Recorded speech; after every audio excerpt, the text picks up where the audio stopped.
Welcome back, Raiders. I'm Lavon Peterson. And I'm Natalie Castillo. And we're your hosts for this week.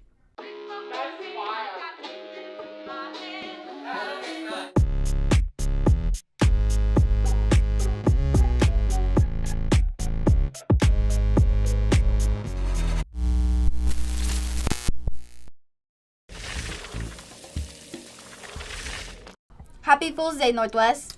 Man, kind of hungry. Oh, we know. Oh, okay. Our theater program held a spaghetti showcase last Friday. Natalie and I attended to see what it was about.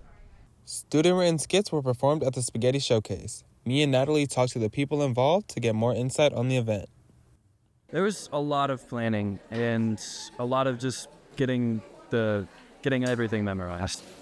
I helped assemble the stage, set the tables, waiter, stuff like that. Mine was about a murder at a coffee shop. It's just a study group going to study, and then they want to get some coffee, and the barista poisoned it.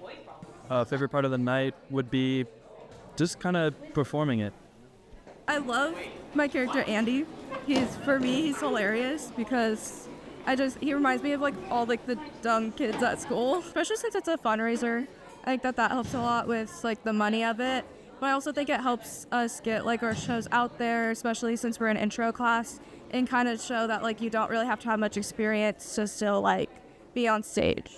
It's just fun. It's fun. You can be with your friends, your family, eat some food. This experience has been amazing. These students have some real talent. Theater hopes to see you at next year's Spaghetti Showcase to show off their talent once more. These students have talent. Did you know Callista Ndubuisi has a talent for boxing? I did not. Zoe, Patrick, and Rowan talked to her to hear about her story. Thanks, Lavon and Natalie. We are here with Callista Ndubuisi, who holds multiple national titles in boxing. Let's take a closer look at her boxing career and what her future holds as a fighter. I started boxing when I was 9 years old because my dad did boxing when he was younger for amateur, and then he wanted I and my 3 brothers to start doing boxing. The most mentally tough part of boxing is probably stepping in the ring and fighting your opponent, because it's always hard. You don't know the style your opponent is gonna bring, so you have to figure out what you're gonna do and what strategy to go in the ring, and your corners have to help you figure out what you need to do for the next round to be able to win that round. I've won 8 national championships, and I'm currently ranked number 1 in the USA in my weight class. I have to win the 2026 national tournament in December to be able to qualify to go to the Olympics, which is nerve-wracking because right now I'm I only fight 2 minutes right now, but this year in December I'm going to fight 3 minutes, and after that it's just going to be a lot of stamina work, eating healthy and stuff like that.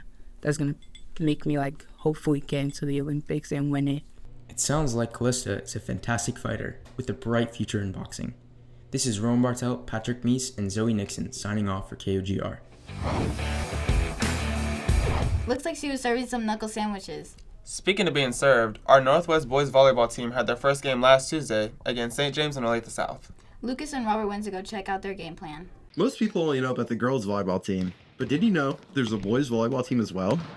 Me and Lucas talked to a couple members of the team to see what boys' volleyball is all about. I joined the volleyball team for an important reason because I've always liked volleyball and I played beach when I was a little kid. And when I heard about them covering the volleyball team, the men's volleyball team, over third hour, I just decided to join it because it would be a great opportunity. I've played rec on and off for a while, and I saw that the school hadn't had a team, and I was like, you know what, why not? My role on the team, well, we don't have an official role right now because the first game I did play outside hitter, then the second game I did play libero, so. Since we're just starting, I've not fully figured out my main role. I'm mainly playing defense, so back row. It's important to build teamwork because since there's 6 players on your team, if you don't have good teamwork with them, then most plays aren't going to really play out. The first few practices I've had, it's just been really fun. It's it's not crazy like some other sports you would play, but it's a good balance. I think people should join boys volleyball because it's a sport where it involves a lot of teamwork and a lot of social communication skills, and especially after every point, you're always high-fiving each other. And I feel like it's great for people to just have fun, even if they don't play competitively. you should heavily consider coming and supporting our boys volleyball team at their next game. This has been Robert Jones and Lucas Nessard. Boys volleyball looked like they had a great time for their first game. That's all we have for this week, guys. Make sure to tune in next week for another episode of Cougar Doogie.